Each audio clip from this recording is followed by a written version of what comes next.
the Travel Squad podcast. We're four friends that grew up together in the same small town. We followed each other to San Diego, and now we adventure the world together. One passport stamp at a time. We're here to share our travel stories and inspire you to go on your own adventures. Even if it starts with your own backyard. I'm Jamal. Brittany, Kim, And I'm Dana. and we're the Travel Squad podcast. so grab your tickets. Your passport. And don't forget your travel insurance. And prepare for takeoff.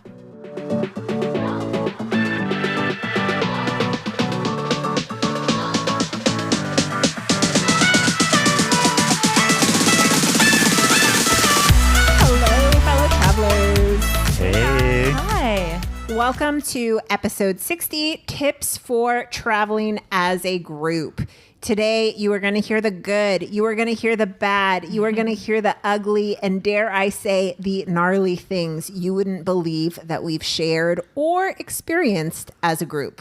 I mean, who better to give you guys advice on traveling as a squad than the travel squad? Am I right or am I right? You're right. I think I'm right. And I'm glad I have consensus on that. As much as I love traveling with just Brittany and sometimes those vacations with your significant other are well deserved to have alone. You miss us. I do. And that's what I was going to say. Traveling as a squad and in groups is such a fun way to travel that can really enhance the entire travel experience. It really does. I do love having my travel squad. Yes. People are so envious also.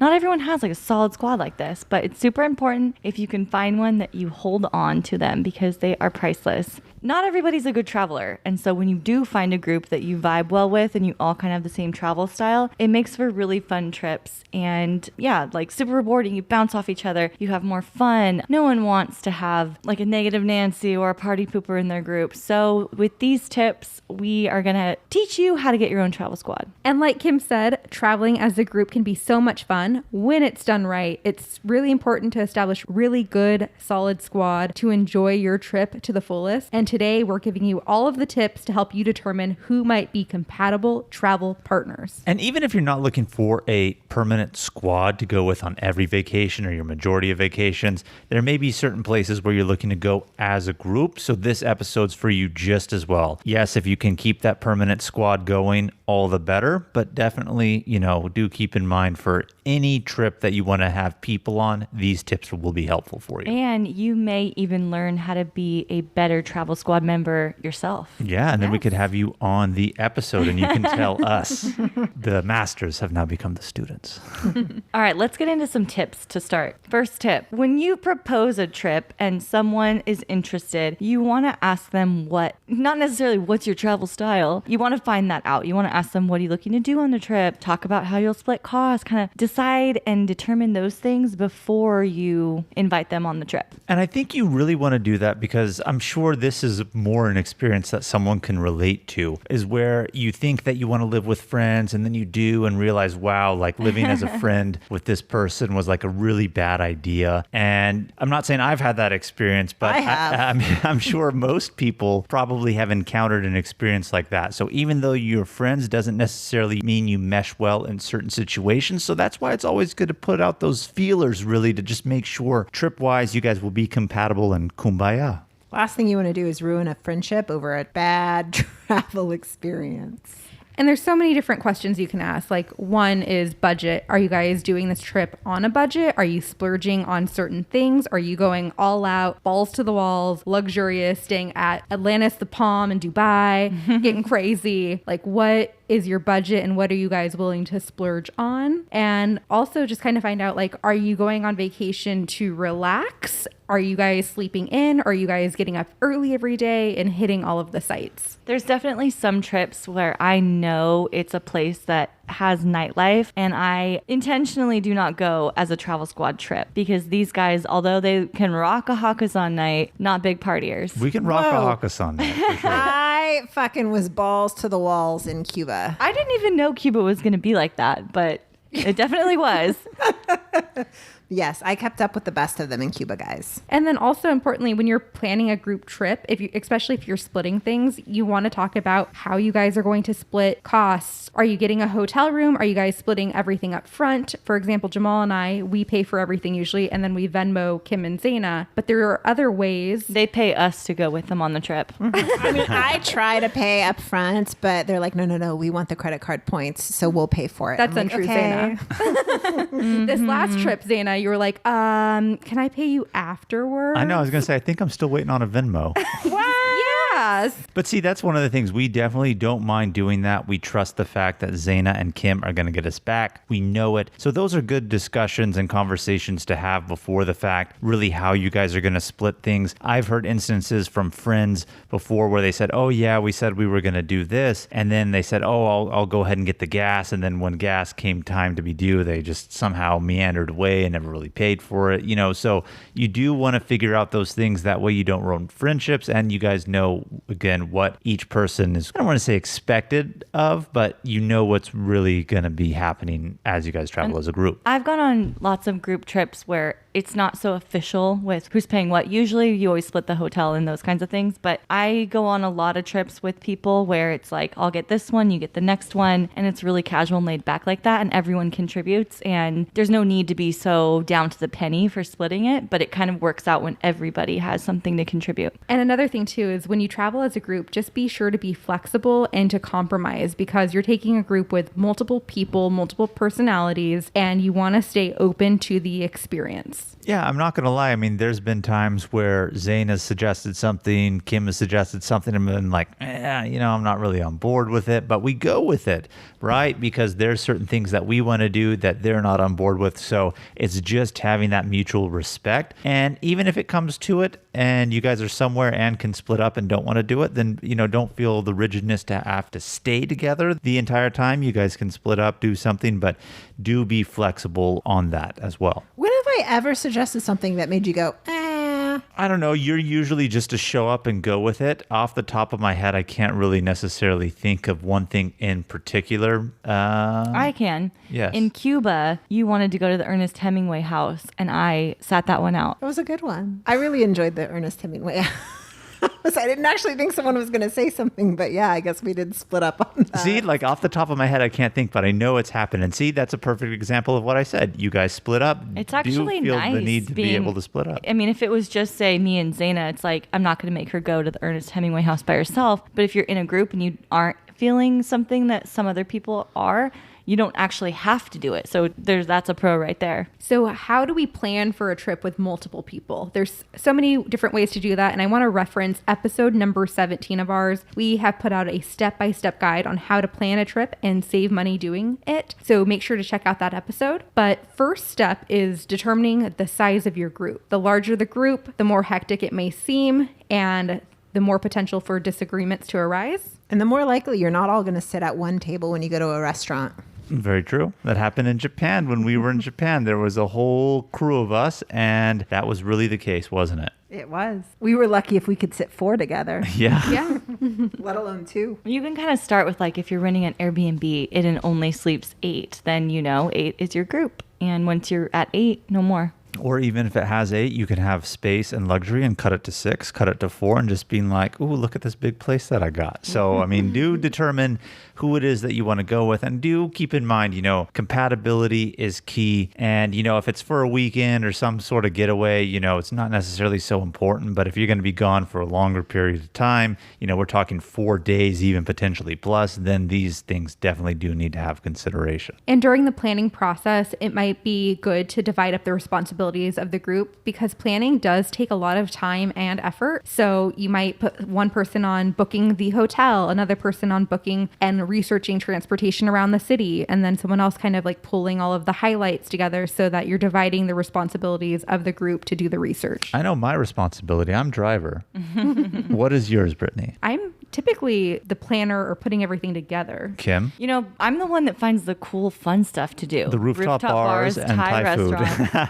Zaina, what do you do? I show up and I bring the personality. That's right. So we all have our designated roles. You saved yourself with the personality. As a matter of fact, I was going to say that, but I was going to call you out at first and be like, I don't know what Zaina really brings. She but also a lot. I know. I was just joking around. She used to bring the Cosmo magazines. Yeah, what the hell? I did. You know what? I'm so sorry. I stopped the subscription, but I'll tell you what else I bring. I bring the sleeping in the back seat as well. Yeah, the entertainment. And the Runkeeper app when we go hiking. I do. Thank you, Brittany. Thank you for pointing that out. I saved our ass so many times on the slopes. I don't know why I said slopes, but the hills, the mountains skiing out or there. something. I know, right? Yeah, that's a good one. That's a really good app. I think the other thing about groups, I don't know if you ever text Zaina this, but you always text me like, here's some hotels, or what do you think of this? And I am like almost like the word of reason or the final say, or I help you make your decisions. Like you can't do what you do without me. I just do that to make you feel more included. I'm just kidding. I was going to say, way to overinflate your ego on that one, Kim. I'm just kidding. Well, you know what, Kim? She doesn't send me anything because I just show up with the personality. I can't tell you how many times we've gone on a trip and Zaina's like, what are we doing? I'm just like, Oh my God. Zaina doesn't even know what to wear or pack. Pretty standard. well, and that goes into the next thing. Another piece of advice we have is create a Google document. If you're going somewhere, everyone can kind of do their own research on things and activities we want to do in the area. And believe me, for every trip, we always have one. And nonetheless, Zaina will always show up and be like, what are we doing? As if she never opened the Google Doc. And we know because we see the tab that pretty much says that she never opens it. Well, I have never opened the Google Doc, but I personally prefer to be surprised because, yeah, you know what I mean? It's just that element of surprise. No expectations. They could only be high, right? Exactly. I know that I'm going to have a good time with you guys. I know that Which Brittany's... explains why you wouldn't be packing gloves if you needed gloves. Never prepared. But going back to the Google Doc, it's really good because everyone has access to it all the time and it's automatically updated and everyone can throw in their must-dos. Like, I definitely want to hit this, this, and this, and someone else can put what they want to hit, and then you can organize it in a way that makes sense for the trip. Another thing in terms of planning, I mean, this may apply to you, may not. We've talked about it before. I'll say it again. Hammer out a shower rotation. I will say, though, when Zaina wasn't on a trip with us one time, we didn't need a shower rotation. So I'm not saying Zaina's the issue or she isn't the issue, but, you know, keep in mind who you're with. As Zaina shakes her head. I will just have you guys know that the last trip that we took as a squad at the time of this recording was to Washington, and I did not make a peep about the shower because they gave me so much shit about how much they didn't need the shower rotation prior to. But That was the only reason. And it was your birthday, so we thought we'd give you like a little gift and be like, oh, like, let's give Zaina a bone here and let her go first. I showered first in the morning, but after that hike, I showered last. I didn't even get like full birthday privilege of first person in the shower. I was so good, and I didn't even say anything. I just remember in Arkansas, you ran early from our hike to go shower, but You that's literally okay. Fucking sprinted. I asked Kim, do you want to run with me? She said no. I said bye, and then I fucking sprinted to the hotel so I can have the first shower. No, but in all seriousness, you know, we're throwing shade at Zaina, but do keep in mind, I mean, if you are going to be sharing a room, as we often do, that's something to take into consideration. We're harping on the shower, but for the girls, if you're a group, mirror space, you know, who's going to the bathroom first in the morning? Snoring. Is Kim going to bring the earplugs? Because supposedly I snore. I don't believe Alarm it, clock but you sounds. know. I actually have a video. So why don't we talk about some of the pros of traveling with a group? You can have the time of your life. That's number one. That is a big one. Groups do make it really fun. I have to say, I've, said this before, I've traveled by myself through Europe, and as great as it is and how grateful I am for those experiences, I am telling you, it's different when you have people that you're traveling with, because they are people that you're going to share stories with, whereas I'll never be able to share the experience that I had by myself. And like we said earlier too, because everyone has something different that they want, people like different things and might suggest an activity you didn't really think that you would go on or do. But when you're in a group, you'll do those things and you actually might enjoy it more than you thought you did and really enjoy that experience more. I've had that happen so many times when we've traveled as the squad. Really, it's something that I didn't necessarily not want to do, but I was just like, oh, I'm not really feeling it. And then we go and do it. And I had a really good time. And I know, Brittany, sometimes when you and I are traveling alone, I feel like sometimes we're in our room. I don't want to say early because we are out hitting the pavement, but I know if we were with the squad, somebody else would have had something they wanted to do, and then we would have been out actually doing something. So then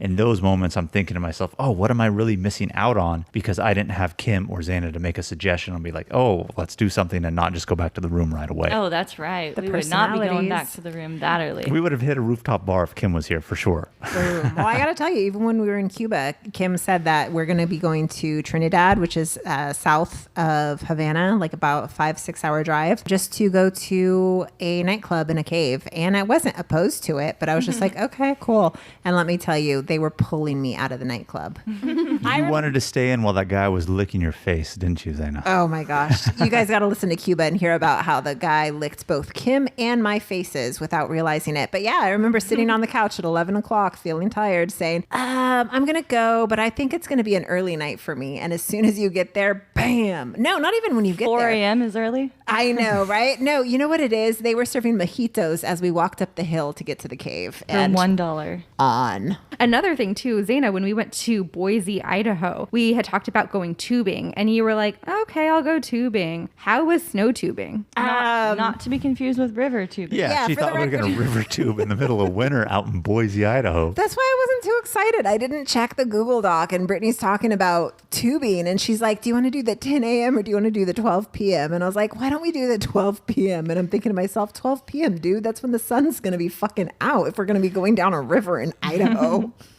But in all honesty, other than sharing experiences with people, which is always fun, doing things that you didn't expect to do because you're in a group, one of the biggest pros of traveling as a group is saving money. I mean, honestly, who doesn't like to save money? And you can save it in multiple ways. You're going as a group, you're sharing a rental car. If you're going as a group, maybe you're sharing an Airbnb and hotel room. So it definitely does lower the cost for you. So that is a very good benefit of traveling as a group. You're sharing gas too, or you can also share meals. Yes. You can also not only save money, Jamal, but you get to save space in your luggage. Tell me how. So when we went to Denver, we flew on Frontier from San Diego to Denver, and they charge for your carry-on bags. Well, Frontier's a budget airline. So yeah, they charge not only for check bags like the normal, but if you're going to bring something beyond like a backpack or a purse, I think actually like a roller or suitcase, even carry-on sized luggage, they charge you for it. They're So- totally fucking you hard. Yeah, they are. They don't even give you water for free. So I hate to call out airlines in a time when they really need the money and people to travel, but Frontier's a no-go. I'm just going to throw that out there. You gotta say So- what you gotta say. Yep. And you know what we did? We turned around and we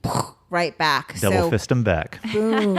You know, we decided that we're not going to pay a luggage fee there and a luggage fee back. We will split one luggage. So Kim and I split a luggage and split that fee. And then Jamal and Brittany, obviously, together. And then coming back, we had that. Now, I am lucky because I have this big ass luggage. So Kim and I were planning on putting her stuff in my luggage, but then we realized it was so big that we could just put her luggage inside my luggage. So we didn't even have to like pack together. It was just a bag and a bag. So instead of two people paying 2 check bag fees, it was 2 people paying 1 because you shared luggage. So it is saving money also that way too. That's how you do it. Yeah, and then when you're in a group, you don't all have to pack everything. Somebody can bring a hair straightener, a curling iron, blow dryer, the medicines, sunblock. You can kind of share that responsibility so your bag doesn't have everything in it. Another perk of traveling with a group is you can break off into smaller groups if people want to do other things. And then also from like a safety standpoint, you're not by yourself. So you can break off in a smaller group of 2 or 3 and still feel safe while you roam a new city or go check something else out. That's true. And we also mentioned this too, but I want to say it again. We're really harping on this because it is reality. People will like different things and suggest different activities that everyone else won't. At least they don't necessarily think the thought of it sounds appealing. But when you do it, more often than not, you're going to enjoy it because it's something fun, taking you out of your comfort zone that you weren't necessarily expecting, and you are sharing that experience with your friends, people you want to be with. So it makes it all the more enjoyable in that sense. I think the other thing is you don't always want to plan every detail of your trip on your own. So when you have a group, you can bounce ideas off of, should we do this or should we do that? What do you guys want to eat for dinner? So those decisions are not all on one person. You can kind of relax on your trip too. Oh, and directions. Oh my God, navigating a city. That's always nice to have multiple heads, especially if it's in a different language. Or just have Brittany. I have had to get us all out of a pickle on the trail before. Not in a city though. It was a legit trail. Legit trail, but still, like signs, directions, sometimes streets are all wacky, and it's just really nice to not have to be all on your own for that. You mentioned something though, Kim, about, it definitely helps when you have multiple people suggesting where to eat, but that can also cause confrontation, especially when we're talking about sharing a deep dish pizza that had mushrooms on it. Well, who the fuck likes mushrooms? Tell me that. Everybody here at the table except for you. Everyone but you, Kim. Well, there's something up with you people. Oh, who didn't eat the mushroom and didn't get sick? Well, that was in a completely different location and not Chicago deep dish pizza, Kim, and that was in another country. So you know what? Let's just not throw that country under the bus right now. But that could have been anything from another country. But it was mushroom. I Maybe. just love the fact that I was so sick, puking my guts up. Jamal's making fun of me for being dramatic, and 2-3 hours later, boom, it hit Jamal worse than Mushrooms me. will fuck you up like that. Well, when you have them in other countries. So as the group is talking about, there are some potential downsides to be aware of from traveling as a group. And not to be negative or anything, but these are just things to be aware of so that you know what to expect as you prepare for traveling. Like freakouts, like Kim's mushroom freakout here when I just brought it right up. Coming from the king of freakouts over here. You know what? Sometimes I will have a moment of panic. I don't really want to call it a freak out, if I'm being quite honest. And I want to say that you ladies over exaggerate my panickiness. I love it because Brittany has started slyly taking videos of you while you're having a freak out, and you could see from your face when it's a freak out. I have to compose myself. So that's what I'm saying. They're just slight moments of panic. I wouldn't call them freakouts. But, we'll let our listeners decide. And I think when we took the poll asking, is Jamal going to have a freak out? I think our listeners were on my back when they said no, and they know that Brittany over-dramatized. Overwhelmingly, yes. No, I don't think so. But the nice thing about these freakouts is, it's like I know Jamal and I, technically we are brother and sister, but really it's just like arguing, not really arguing with your brothers and sisters. But see, the freakouts that I do have, if I'm going to acknowledge that I do have some, they are not necessarily, in my opinion, ruining the whole moment, and we're actually fighting. And the fun thing about it is, at least if there is a downfall of the freakout in the moment, we always look back and actually laugh about it later. So it's always a good time in that sense. Yeah, we're able to come back from the freakouts. Yes, we are. Hey, travelers. We want to stop for a quick minute to tell you about a really exciting product we put together just for you. As you all know, we love getting you excited to visit places for yourself by sharing what we did and making it easier by giving you squad tips that we learned along the way. The Travel Squad has created something to provide even more value for you in addition to our episodes by detailing trip itineraries and comprehensive multi-page guides with everything you need to know to do the trip right. These itineraries include information on what to see and do in the area, where to stay, directions for the best routes, and even where to eat along the way. And we put them into these beautiful PDF guides just for you. We created itineraries for a week in Yellowstone and Grand Tetons, Big Island, Hawaii, and an itinerary for an American Southwest road trip. And so many more itineraries to come. We are so excited to announce that they are now available to purchase on our website. So go over to travelsquadpodcast.com to get yours today. Now, this has never happened to us as a squad, but it's something that you should potentially be aware of. Could happen. Is not getting paid back. Yeah, I've definitely heard stories from people when like paying for a cab and one person's getting it and then the other person's either says I'll get it next time or I'll pay you back for that and then you never see it. And that's just kind of sad. And like if you're going to be close enough with somebody to take a trip with them, you should be decent enough to pull your own weight in that sense. And not like if you're having a good trip with someone and then you don't pay them back, it kind of puts that little stain on the trip for them. So just be considerate. But it is definitely a con that could happen. Another con Zaina knows all about: stage fright in the bathroom. I'm reading these next few things on the show notes and I'm just like, oh my gosh, these are so funny. I'm joking about putting you on the spot about stage fright in the bathroom, but truly, again, like I said, especially if you're new traveling with certain people, and you are sharing a room or something like that, let's not kid ourselves. There could be the possibility of somebody really thinking, man, I don't want to go to the bathroom and just blow it up in front of all these people right now. So, a little bit of stage fright in that sense. Squad could happen. tip, bring poopery.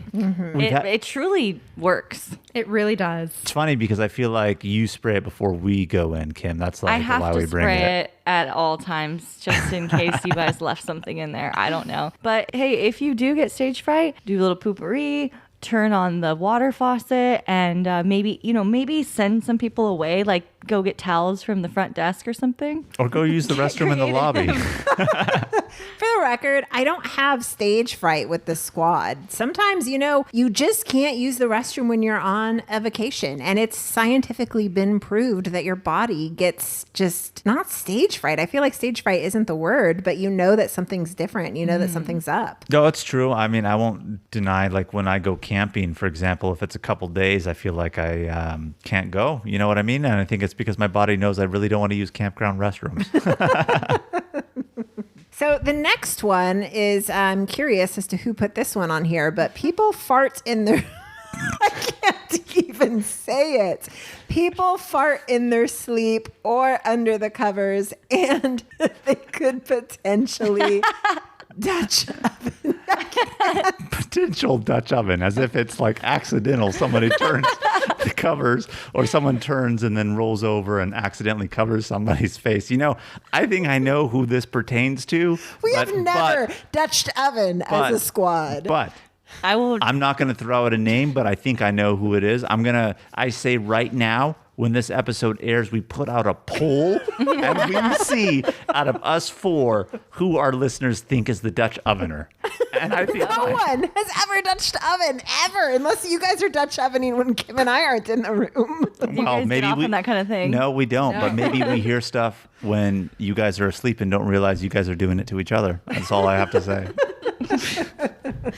So another potential downside of traveling as a group is if you're sharing a Airbnb or a hotel with multiple people and there's a lot of ladies, you are sharing a bathroom and it's going to take longer to get ready. And if there's limited mirror space, that also contributes to how long it takes you to get ready as well. Squad tip. Pack a handheld mirror if yes. you're going to be with a group. And that goes back to what we were saying earlier. This is a potential downside, but if you really know the people who you're going to be going with, you can avert these issues of like crowded bathroom space, mirror space, and figure out a routine on how you guys are going to do rotation, work together, help each other. I don't really have this problem applying makeup, straightening my hair, blow drying my hair, but I'm not going to lie. Sometimes I have to get in a bathroom full of 3 women and comb my hair in the morning too, so I can relate to some degree, but it's all about that balance and making sure that it can be done. Another one on the list that's incredibly important is not being able to hook up. Jamal, Brittany, you want to talk about this? Well, when we travel as a squad, we want to be polite and not...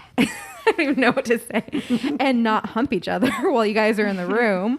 So sometimes we have to ask you guys to go to dinner or the bar or out, and then we'll just meet you there. But I think this has happened, for Kim as well when we went to Cusco. Whoa. Kim knows all about this. I do happen to remember our drive back on one of our recent trips, and you guys like to make this part of your trip, right? It's like a tradition you guys have, and I totally offered, I'll get out of the car, we can stop at a Love's in Idaho, and you can cross that state off your list. Well, new states, new cities, new countries, it's kind of Brittany and I's thing to, plant our seeds everywhere, if you will. So, yeah, but the gas station Love's in Idaho, that didn't happen, but it was, just a thought. Guys, this is a tangent, but I've recently had conversations with people about when you stay in hotels and hook up in hotels, people like to come everywhere. Like the carpet, the bed, the curtains. They're like, yeah, it's a hotel. I'm like, are you fucking serious? And multiple people were agreeing. Oh my God. That's I have so not terrible. That. Like, we're in a hotel. Poof, here's some curtain juice. Oh my God. Be respectful. Wow. I just want to point I need out to bring a black light Jamal now. does not do that. If anyone was wondering. That's so gross. Someone has to clean up after you. Yeah. That's a wild tangent you just took us on there. Kim. I was not expecting that. You know what Kim hates when we travel as a group? Alarm clock sounds. So I like to be woken up with my home alarm clock is like birds chirping, and it starts out very quietly and it gets louder. At the same time, a light gradually comes on. So I'm awoken very peacefully. When I travel with these guys, they used to do this. All of them set their alarm, and it's just like bah, bah, bah, bah, at the same exact time, or maybe 1 or 2 minutes apart. And it's like, dude, we're in a 200 square foot room. We only need one alarm clock, and it doesn't need to be like the fire station alarm sounding the burning building right here by us. So just, assign one person to set the alarm. Well, I feel like one time we did assign you to the alarm, Kim, with your beautiful soft melody tone that you like to be woken up to like a princess.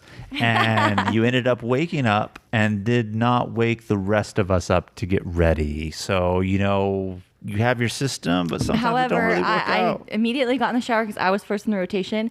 And then by the time I got out, which is when it would be polite to wake you guys up, you were already up. So Okay, you're welcome. Although when we were in Lebanon staying at my cousin's house, oddly enough, it was downtown Beirut, and someone had 2 roosters. I got woken up every day from that rooster cawing at me.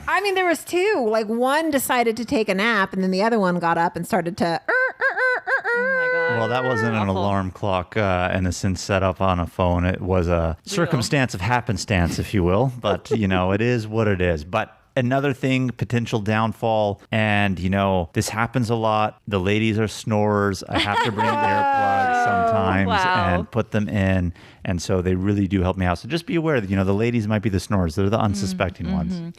On our last trip, I left the house and I forgot my earplugs, and I ran back up the stairs to get them. It's like, there's no way I'm taking a squad trip without these.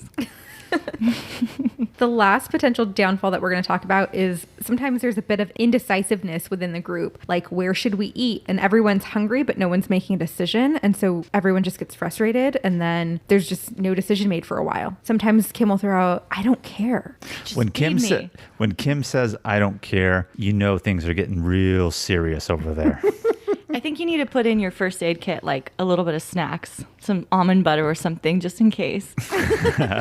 But, those are some of the potential downfalls. And like I said, those are going to happen regardless, even if you have the right clique of people going with you. So just know that you're going to have to roll with those punches sometimes. And in the end of the day, they are good memories to look back on. And like, remember when this happened? Remember when that happened? We're playing and making fun of each other right now about the snoring, the Dutch ovening even, quite honestly. So, it's stuff to look back on and laugh. But in the moment, just expect that they may happen. Roll with the punches. So all the more important, realizing the potential downsides to make sure you do your vetting in a sense of who's part of your crew when you travel.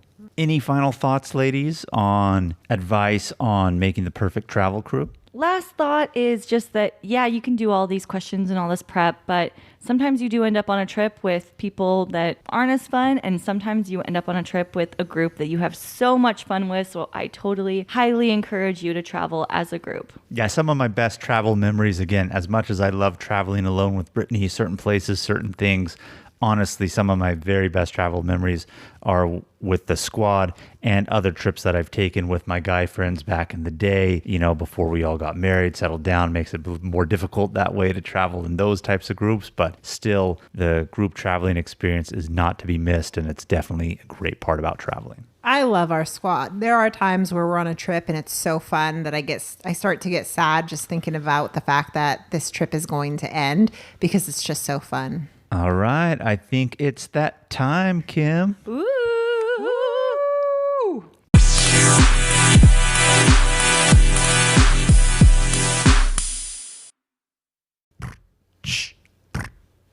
Coming in hot, questions of the week. Ask us now or forever hold your peace. Send in an email, a DM, or the gram. Questions of the week coming at you like Bam. Woo! So our first question is from Jessica, 34, from Atlanta. Hotlanta. Have you ever had any bad experiences traveling as a group? And if you have, what would you have done differently? So I have an example. actually from very recently. It wasn't necessarily a trip, it was a staycation, but there were 13 of us in an Airbnb. That's And a lot of people, Kim. and not everybody knew each other. There was one guy who was just really obnoxious and saying really stupid stuff to this one girl. And it was repeatedly throughout the weekend. And she was getting frustrated with him, kept telling him to stop. And so that's something that does come up sometimes with groups, is like two people who may not know each other, or maybe they do know each other, are not vibing. When that happens, like looking back, I wish I would have just said something like, stop being a dumbass, apologize, like get over it and let's stop it now, versus kind of like not addressing it. Letting and then it drag on. Yeah, and it wasn't between me and anybody, but it was happening in the area and kind of like killing the vibe when it happened. So nip it in the bud. Anyone else? I mean, quite honestly, I feel like our experiences traveling as the squad, we've gotten really so lucky. And I mean, Brittany's my wife, Zana's my sister. You're a friend since I've known Brittany, Kim. So, I mean, it's like we're all family. So even though families can be like, I want to kill each other sometimes too, I don't feel like we have that experience. Our worst situations, I feel, is deciding on what are we going to eat. And, you know, sometimes when you suggest Thai food one too many times, I just have to say, okay, you know, and we'll just go with that. So there's no fight. I'm just kidding though, by the way. Most of my travels are either solo or with the squad. So other than that, no. There's only one, and I know that Kim knows specifically what I'm talking about, but I don't think that it's anything that should be repeated. But the one thing that you should know about me is I do speak up, and a lot of conversations were had, and I don't necessarily back down. I don't know. I'm not afraid of confrontation, so I don't necessarily see it as a bad experience because I handle myself. And that's definitely comes down to like different travel styles and expectations and comfort levels with going with the flow. Like that's so important. I actually traveled as a group internationally, and a friend brought a friend. So this was somebody I had just met, and he hadn't traveled out of the country much. So he wasn't used to like having to navigate and just like different experiences that you get when you're out of the country and you're not just with your parents. So that was interesting. People who are very go with the flow and people who are more like uptight and want things planned, and that can be a piece of friction there. If anything, I would say that if you had no part in planning something, then don't say anything at all, because you could have chosen to do some planning around that, especially if someone's asking for your opinion or what do you think about this. Don't let someone else do something and then turn around and complain. Take responsibility and don't blame someone else for what you didn't do. Our second question came from an anonymous submission, so we have no name or location for this one, but they ask, if you could travel solo as a couple, whether it be friends or lovers, or with a group, what would you prefer? Really good question, and I know what my answer is, but I'll let you ladies take this off the bat first. I have traveled solo. I've lived overseas solo, and I've traveled with the squad. I think that you should do a little bit of each and determine what you like, because I think each one builds character and tolerance. I haven't done solo. I've done couple. I've done it with just one friend. I've done it with small groups, and I've done it with big groups. I've done it a lot. Been around the block a couple times, huh, Kim? Yeah, and I would say like a mid-sized group, like 4 to 8 people, or maybe even 8's a little bit big, but that's the sweet spot for me. I like that. Although I have been pushing Kim to travel solo at least once. I will do that when I get the chance. I'm definitely going to. I have to say, I really haven't traveled solo much. I've really traveled with Jamal or with the squad. And, you know, a little bit of both really works for me. I love traveling with Jamal alone, but sometimes it's nice to have the squad there and just get a different dynamic. So I enjoy traveling with both groups. Yeah, you know, I'm going to have to agree with Brittany. Her sentiment is pretty much my sentiment. Really, I love traveling with Brittany alone for certain things, having that alone time with us as a couple. And obviously, you know, that's why we have the Travel Squad podcast. We travel a lot as the squad, so I love it just as much. I can't pick one over the other. It's just, you know, what's my flavor of the week this vacation really and what we want to do. One thing, though, that I do want to say is I wish and I'm envious of you, Zaina, for having traveled solo when you were younger. I'm at a stage in my life now where, you know, I'm married, I'm with Brittany. That's not really feasible, but I wish I would have had that experience as a personal development experience, finding out who I am as a person traveling alone. So I wish I could have had that, and I would have loved to do all three if I could, but can't pick one over the other. Couple and as a group is always fun. I was going to even ask you guys that question, if you guys would ever do a solo trip on your own. Being married now, no, not really. I mean, but Brittany? I mean, I would. like where would you go without me and do something alone? If I ever got into backpacking, I might be into backpacking alone, or I would maybe go to Iceland alone. Not that I don't want to go to these places with you, but if I had the opportunity to go alone, or if it felt right in the moment, I would absolutely take that opportunity. Could be like an experiment for growth and connection with you guys, because you could take a solo trip at the same time you take a solo trip, and you come back and you talk about your experiences. And yeah, I don't think it's a bad idea. On the next podcast, guys, Jamal and Brittany's solo trips. Well, I think Brittany just settled an argument that we internally have amongst ourselves on who loves who more, and I think we've just settled this discussion it has right anything to do with independence who more. loves.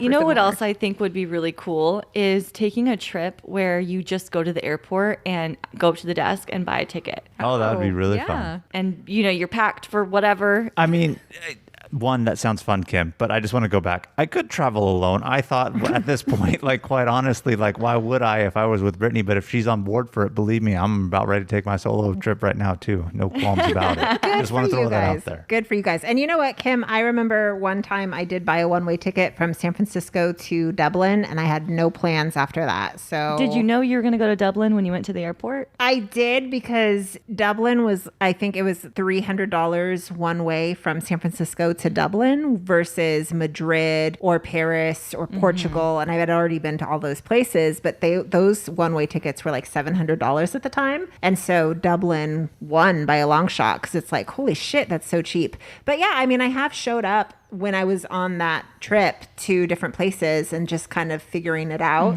I've been invited to Stuttgart, Germany. And as soon as I left Amsterdam to go to Stuttgart, I got an email from the person who invited me saying, actually, never mind, long story, crazy story. And so I was like, well, fuck, what am I supposed to do? But I already had a ticket to Stuttgart. So I was like, fuck it, I'm just going to go to Stuttgart. Once I get there, I'll figure it out. And then I ended up buying a one-way ticket to, I think it was Croatia, and I took an overnight train. So I've definitely figured it out. I've definitely been lost. And it is, like Jamal said, a personal development experience, and figuring out how much you really can trust yourself, and really how great the world is and how great they do treat you. All right, guys. Well, that sums up our group travel episode. Thank you so much for listening this week. Keep the adventures going with us. Follow us on Instagram and on YouTube at Travel Squad Podcast.